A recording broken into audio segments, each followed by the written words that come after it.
Infinite has recently made changes to the game that I ended up not being a fan of, like moving away from the 3-month seasons, not having updated the sandbox in any substantial way in over a year, and just the focus on putting more armor sets in the store instead of a battle pass. Almost all of the Mark IV original armor pieces are behind a paywall, and even though cross-core does alleviate the issue a bit, it doesn't help with non-cross-core stuff like chest, wrist, utility, and knee pad pieces. But this video I wanted to focus on some of the big changes that I really like. And for me, at least, these changes have sparked new interest in the game that for about 4 months, I've just been playing enough to complete the mini battle passes they release every single month. The most important change to Halo Infinite recently for everyone, and especially me, was the arrival of the Match Composer. It may have taken forever to get here, but it is such a huge game changer because it means I no longer have to play crappy game modes like Stockpile or One Flag CTF anymore if I don't want to.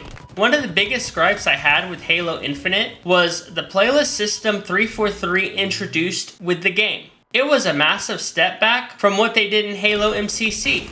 I can't fathom why 343 decided to go from giving players the choice to select what game modes they wanted to play, to forcing them to choose from a certain selection of game playlists, which have a certain amount of game modes in them that are selected by probability. The amount of times I would have to play Super Fiesta when I wanted Normal Fiesta, or Stockpile instead of BTB Slayer, has been way too many times to count.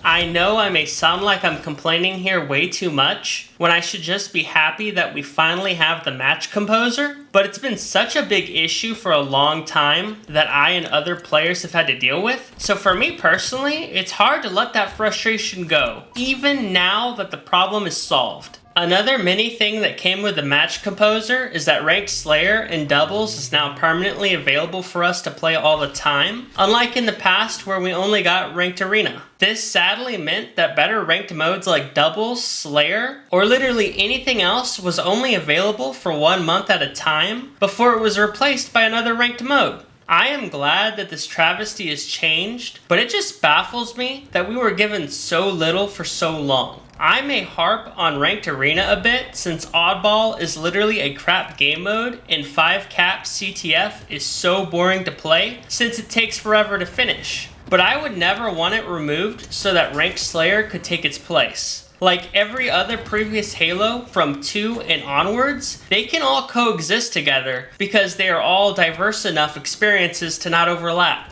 One minor gripe I do have with the Match Composer though, is that I think the UI is a bit too messy. I want to play some normal Slayer in the casual playlists. I have to go through 47 different game modes in the quick play playlist to find the exact Slayer modes I want. Also, Slayer is pretty diverse with Fiesta, Super Fiesta, Slayer, BR Slayer, Mini Slayer, and Community Slayer. So it wouldn't be too hard to select the wrong game mode on accident, or miss one Slayer mode that you want to play too. And just a reminder that the Slayer game modes are on quick play. They're not on their own Slayer playlist. I do think MCC has a more superior version of the Match Composer since it has a neater UI, so less junk to go through to get to the game modes you want, and its setup is easier to use since its design is more simplistic.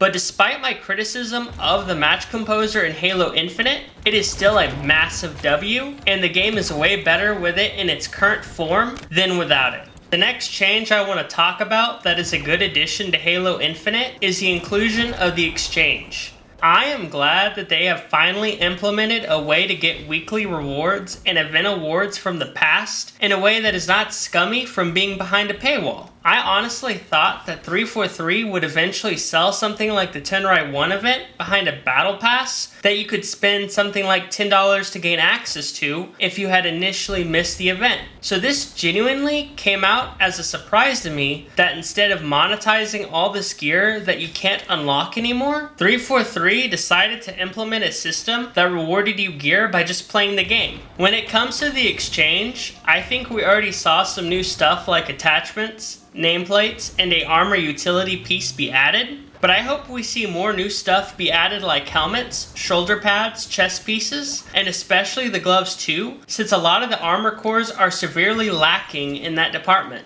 I also really want to see the unreleased Silent Snow be added to the exchange ultra badly. Side note, it is ridiculous that we haven't been given a armor coating that is just normal white with a black undersuit. And I know we have Void Ultra, but the undersuit looks terrible, and Bleach Bone is ruined by the Scion on it. Now back on the topic of the exchange. The one in Halo Infinite, in my opinion, is better than the one in MCC, just because it currently holds more items for us players to unlock. But at the same time too, the UI looks way too clustered for my liking, and I hope they make improvements on that front too in the future. I overall think the exchange is a great idea that they carried over from MCC, but I wish it had gotten here sooner, just like the match composer. But I guess at the end of the day, that's just the story of Halo Infinite. Now, let me ask you guys, has the match composer and exchange revitalized your interest in Halo Infinite? Or are you staying solely on MCC, or just moved on from Halo in general? Let me know your thoughts in the comments below. Thanks for watching the video, and... I'm sorry, sir. It's time for you to leave.